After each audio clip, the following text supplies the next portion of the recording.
మొదటిసారిగా మా చెల్లిని అందరూ ఇక్కడే చూసారని చెప్తున్నారు.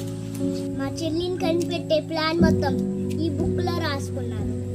ఈరోజు అమావాస్య, వచ్చే పౌర్ణమికి మా చెల్లిని ఎలాగైనా కనిపెడతా, లేకపోతే పూజ చేయడానికి చాలా కష్టమైన పని. మా చెల్లి ఉంటేనే పూజ చేయడానికి కుదిరిద్ది. దీని గురించి గురువు గారిని సలహా అడగాల్సింది. రేపు ఉదయం గురువు గారిని కలిసి